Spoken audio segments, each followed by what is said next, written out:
Olá pessoal, vamos falar sobre um tema aqui muito importante hoje, que é sobre a absorção do pastor Marcos Pereira, né? Quem é o pastor Marcos Pereira?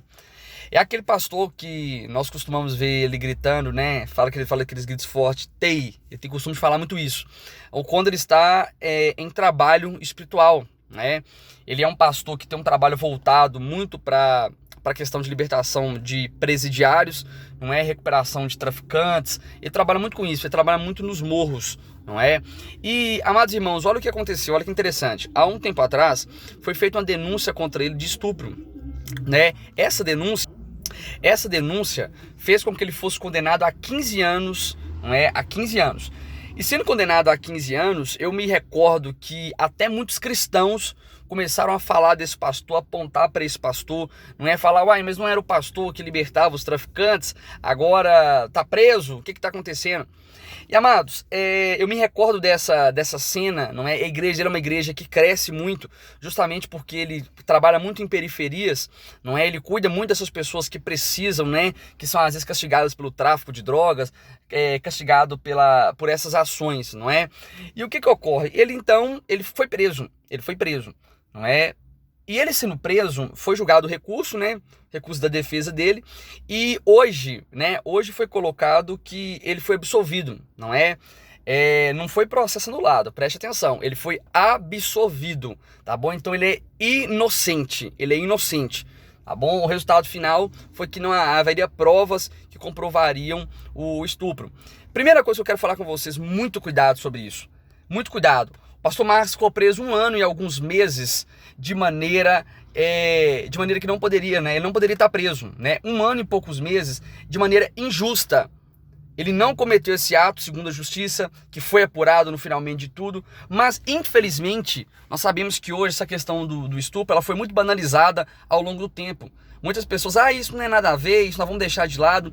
E agora, essa culpa da sociedade por não ter agido antes, está fazendo mandar inocente para cadeia. E amados, nós sabemos muito bem o histórico do que acontece com uma pessoa que comete estupro que vai para dentro da cadeia. Não é? Isso é muito complicado. E o que ocorre?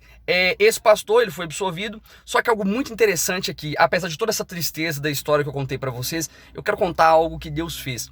Esse pastor sempre fez trabalhos de ir para os presídios, trabalhar em presídios, sempre fez um trabalho muito grande, né, de alcançar pessoas que precisam de Jesus lá dentro, não é? Ele diversas vezes já entrou em plano de execução, onde as pessoas seriam executadas, e ele chegou e tirou a pessoa lá de dentro, né? Traficantes com arma em punho, ele chegava e falava, não vai matar, e tirava a pessoa de lá, subia morro, entrava em baile funk, tanto que ele é um dos únicos pastores que conseguem entrar no baile funk, pedir a palavra, pegar o microfone e fazer uma oração. E nisso, quando ele estava lá dentro da prisão, amados, ele continuou o ministério dele, e aqui está algo fundamental para mim e para a sua história. Ele ganhou respeito muito mais ainda dos presos, dos detentos que estavam lá, dos carcereiros, né, que a qual eles chamam esse linguajar vulgar, e de tantas outras pessoas, sabe por quê? Porque ele falava de Jesus lá dentro.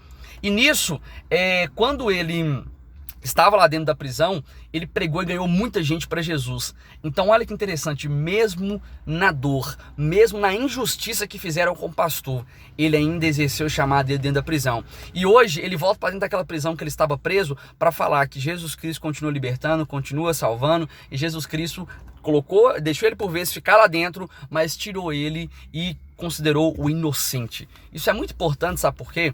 Porque nós devemos primeiro a tomar atenção para alguma coisa. Cuidado com o tipo de acusação que você e eu fazemos, não é? Tem gente que faz acusação infundada, ainda mais essa questão de estupro. Tem pessoas que ouvem falar e já saem divulgando. Cuidado com a sua língua, né? Muito cuidado, porque você pode ter um grande problema quanto a isso, você pode estragar uma vida, você pode acabar com uma vida, né? Nem todas as outras pessoas tiveram a mesma estrutura espiritual do que o pastor Marcos, não é? Que tem chamado, tem ministério, não é? Muitas estão com sequela até hoje, e muitos até se mataram porque ficaram presos injustamente quanto a essa questão de estupro. Então, muita atenção, muito cuidado mesmo, tá bom? E aqui eu deixo a minha satisfação e parabenização ao pastor Marcos Pereira, não é? Seguimos avançando, Deus abençoe vocês.